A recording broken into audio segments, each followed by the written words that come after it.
Hey everybody, welcome back to Tim Travels. I'm your host Terry, coming to you from the Loves in Bath, New York.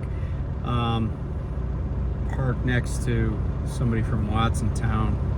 So it's been a minute, and it's kind of funny. This friend of mine texted me the other day, and he said, "Hey, how you doing?"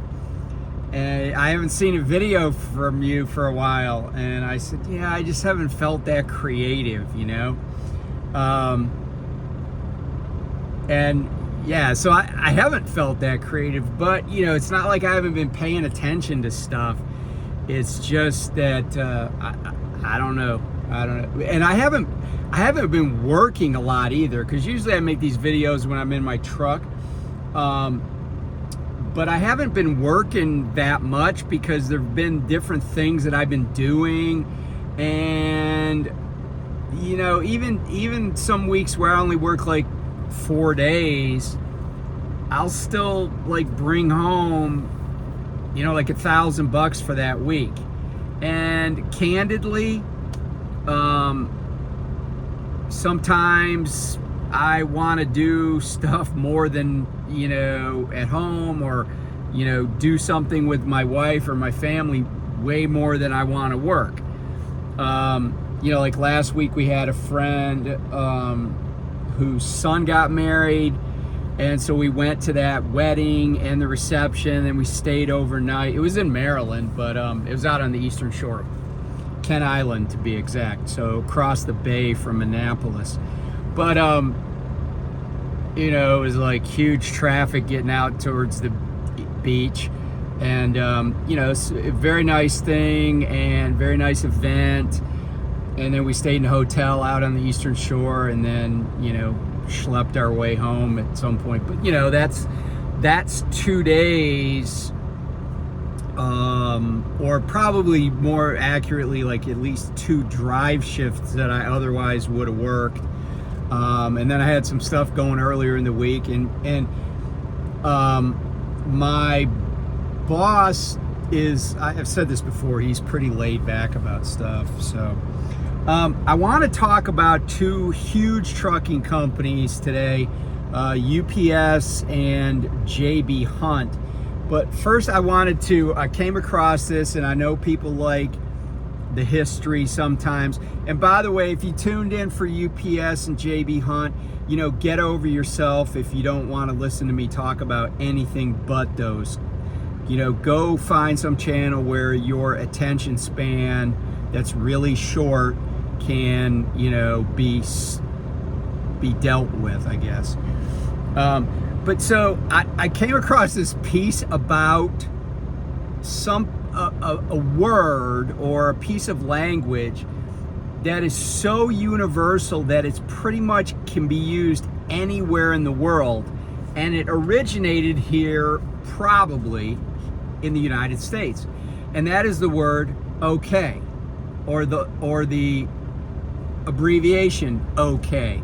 And I don't know what it's an abbreviation for, but this story shared a few ideas. So when Martin Van Buren, and Martin Van Buren, very, very popular 8th president of the United States, he succeeded Andrew Jackson. But anyway, so Zachary Taylor, no, not Zachary Taylor, John Tyler was the president. No, I take it back.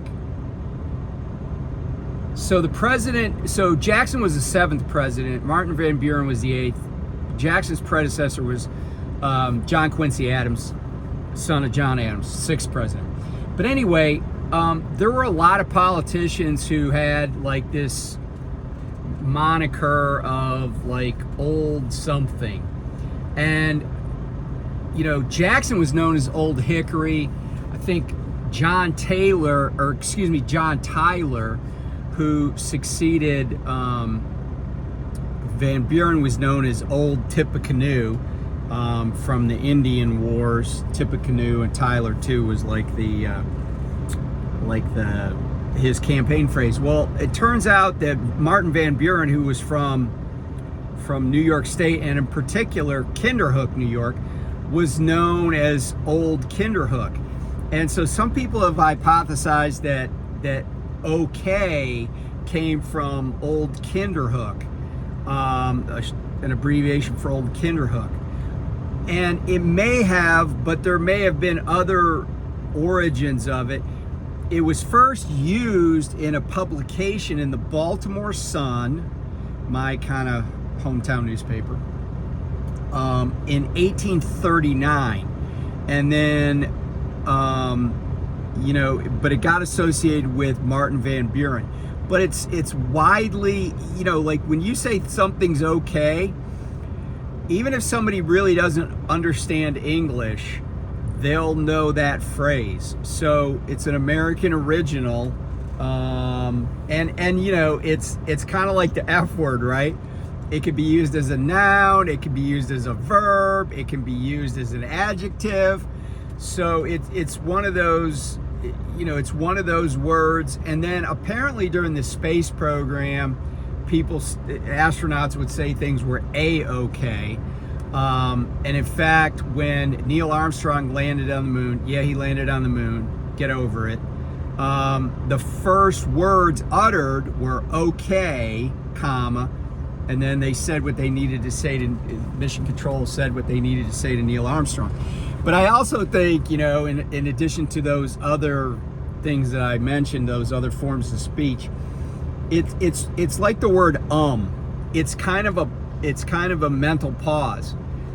And you'll hear people use it to be like, okay. You'll be like, well, what's going on? And they're like, okay, so, and those are both mental pauses actually.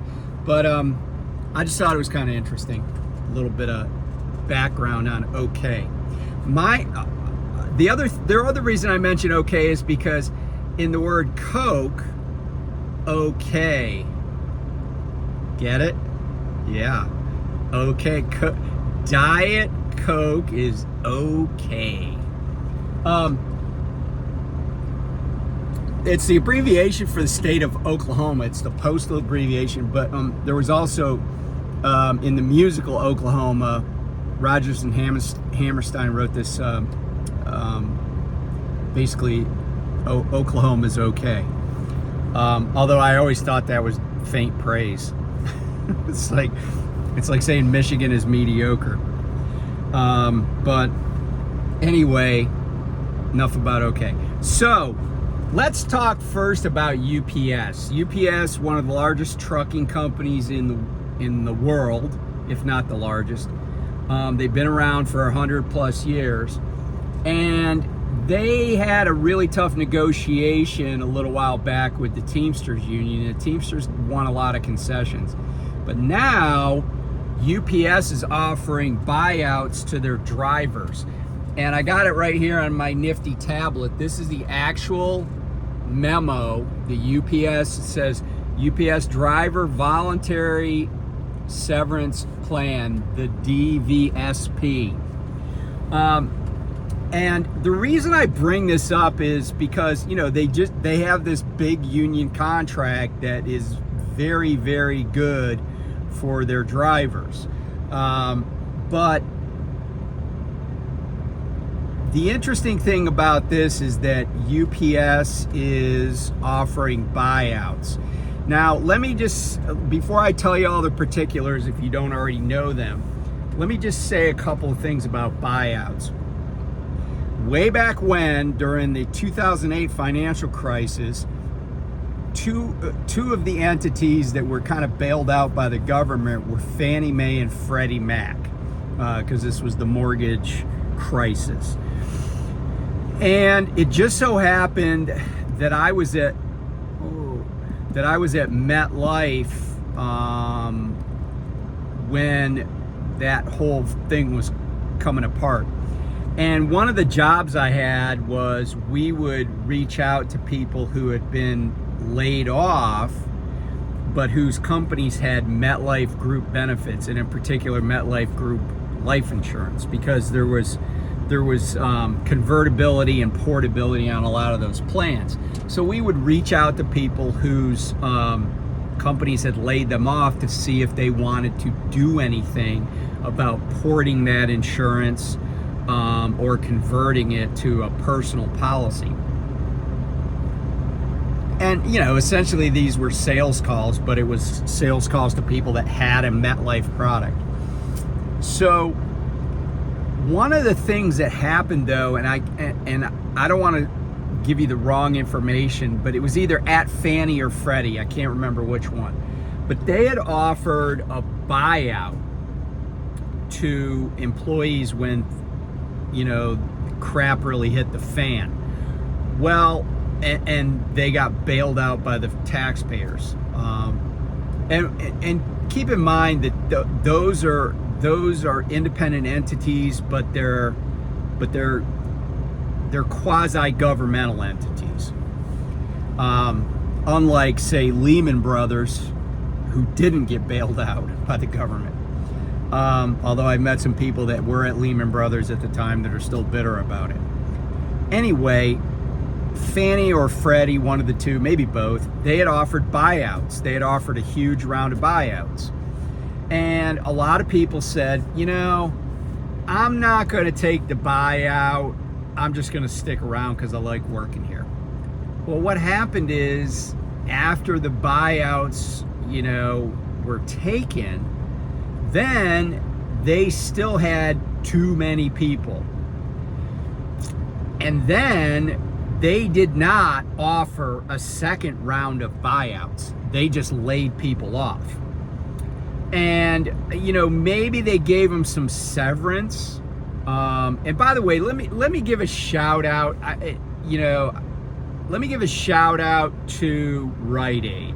Rite Aid went into bankruptcy recently, about 2 months ago, for the second time in a short period of time. And they shut the company down. And they laid everybody off. And it just so happens that I have a family member that was laid off at Rite Aid.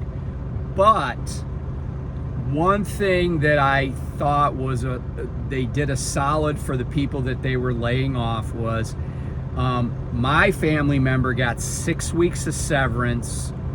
And actually it came in 2 checks. So it was almost like half lump sum severance. And they got to keep their laptop. So while it was suboptimal for them to get laid off and have to start looking for a new job, and it is tough. It is tough. It worked out okay. And in fact, I am so grateful to report that my loved one not only found a new job, but found a new job with a company that has even better benefits at about 20% more than they were making at Rite Aid. So it just worked out great. But I even before they found that job and really kind of landed on their feet well, I really did think it was nice that Rite Aid, you know, got it. Even though they were in bankruptcy, they gave severance. And I don't know if they did that for everybody, but the fact that they gave it to one person who is in my family makes me grateful to them. But getting back to the 2008 crisis, you know, they offered buyouts, and I think people were like, well, I'm going to hold out, but if they offer another buyout, I might take it then. Well, that never came, and they just laid people off. And when they laid off, I guess the first time, because the first round was buyouts, it was big. It was significant. And a lot of people were very bitter. I mean, people that I talked to on the phone were very, very unhappy. And they were probably kicking themselves that they didn't take a buyout. Because a lot of these people that I would talk to were making 6 figures, you know. And like one guy was a lawyer there, and he was pretty not happy, and he didn't want to talk to me, and he was kind of arrogant. And I was like, all right, buddy, have fun. But I'm sure he was kicking himself because his buyout probably would have been in the 6 figures. And then he ended up getting a goose egg for a buyout. So I mention all that as a predicate to this, because here's the thing. You know, the Teamsters, the IBT, International Brotherhood of Teamsters, has said, we don't want no, everybody should reject the DVSP. Everybody should reject the buyout. But you know, they have their own agenda, right? And I'm pro union, but unions, the first thing they want is members. And they maybe feel like there's something that's a breach of their contract to offer buyouts. I don't know that it would be, but here's what I do know. If UPS, you know, let's say the UPS feels like they don't have the business to maintain the size of workforce that they have, as long as they're not hiring contractors to do the same work, and I would say they're not hiring contractors is not scabs. Scabs is what happens when there's a strike. That's people working, crossing picket lines. But if they're not hiring contractors to do the work that their, you know, union employees would be doing, and they're just like, hey, look, we just don't have the business, there's a good possibility that they just go to layoffs. So if you're at UPS, I mean, I would love to hear about it in the comments, but I share this idea that, you know, sometimes there's not a second round of buyouts. It's like, here's your warning. The next group of people that leave are going to leave without wanting to and without cash. But let me tell you what the plan is here. And so the plan is $1,800 per year of service at UPS with a $10,000 minimum. So the two examples they give are, if you have 27 years of service, you would get $1,800 times 27, or you would get a payout of $48,600. Now that doesn't sound like a lot, but that's in addition, you keep your retirement. So anything you got for retirement or anything like that, you keep. So for example, I had a client when I was at MetLife who worked for a newspaper, and the newspaper had a pension plan, but then they got bought out by a bigger news organization who didn't have a pension plan. But that all the money that was in the pension plan and attributable to an employee was available. It's a qualified account. So if they weren't 59 and a half, they would have to move it to another qualified account. So what I did for this lady, and I'm not saying this is the right answer for anybody else because I don't know anybody else's financial situation, but what I did for this lady is I moved her money, her pension money, and it was around 100 to 105 grand, I think. I moved it into a fixed annuity with the idea that it would mimic a pension. Like when she decided to start taking it, she would have payments for life, essentially. Well, so there could be people that have pension benefits at UPS that they could do the same thing. They could move it into a qualified account, but that could also be they could move it into an IRA if they wanted to. You know, they don't have to use an annuity product. I just used an annuity, and she wanted to use an annuity because there was a lot of certainty to a fixed annuity. You know, the insurance company said, yeah, you put this money in at this point, whatever it was, if you start withdrawing it, you can take X number of dollars a month till you die. And I don't remember if it had a second life on it, because some annuities have a second life. They'll pay out for the life of the annuitant and a dependent. So anyway, $48,600 for a 27 years of service. But now let's say you only have 5 years of service at UPS. You just started a little while ago. 1,800 times 5 is 9,000. But remember, there's a $10,000 minimum here. So they would get 5 years of service, they'd get $10,000.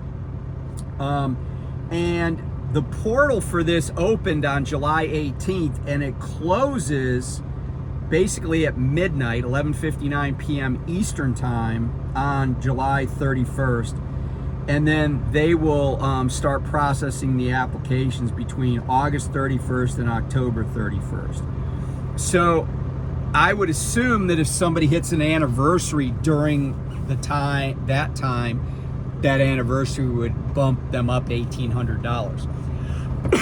But anyway, I share that because these are decisions that people face, and it's not the worst problem in the world, but it's hard to know when to pull the trigger. I gotta say that when I've seen companies offer buyouts, what my initial take on it is, if they're offering a buyout, take the buyout. Because if they are, they're basically saying we want to reduce our workforce. But if they don't get enough participation, they're still going to reduce their workforce. It's just going to be a lot harder on people. Okay, so let's shift gears and talk about JB Hunt. So the reason JB Hunt kind of came up on my radar is something jumped out at me in an article that I was reading about them. And they've lowered their guidance. And by the way, their stock price is down like 20% this year to date. But they've lowered earnings guidance, and this is a quote, but there's some stuff that jumped out at me.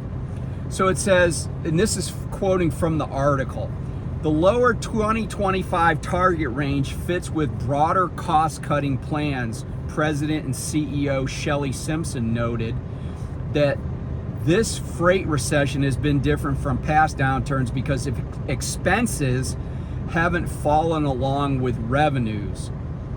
That Kulo is the CFO of the company, said include $200 million of personnel costs that have been trimmed over the past 2 years. But other cost categories, including insurance, have been rising and have offset some of those savings. So $200,000 of personnel costs. Personnel costs is code for wages. It's also code for anything involving recruiting, retention, bonuses, any of that stuff. But the thing that jumped out at me was they mentioned insurance going up. And then the article goes on to say, it's possible JB Hunt will push through other expense cuts, Simpson said on the conference call. And that would be a conference call with Wall Street analysts. An uncertain economic picture where the situation is, quote, changing by the day or the tweet or the moment, she said, means the company needs to remain flexible. The company remaining flexible means that if you're an employee at JB Hunt, you need to watch what's going on and kind of keep taking the temperature of the room, because they said they trimmed $200 million in personnel costs, but that there are other categories that they want to trim, like insurance. So if you're relying on JB Hunt for your insurance, your health care especially, but other insurances, don't be shocked if the prices for those, once open enrollment comes around, don't be surprised if those costs go up, and maybe even substantially.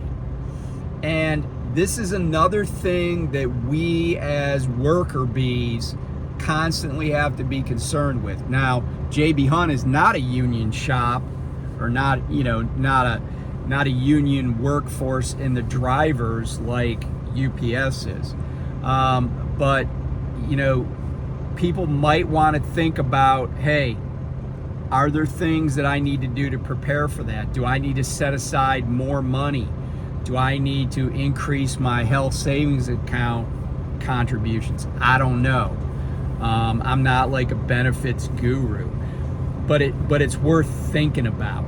And companies' shareholders don't like a 20% decrease in the stock price.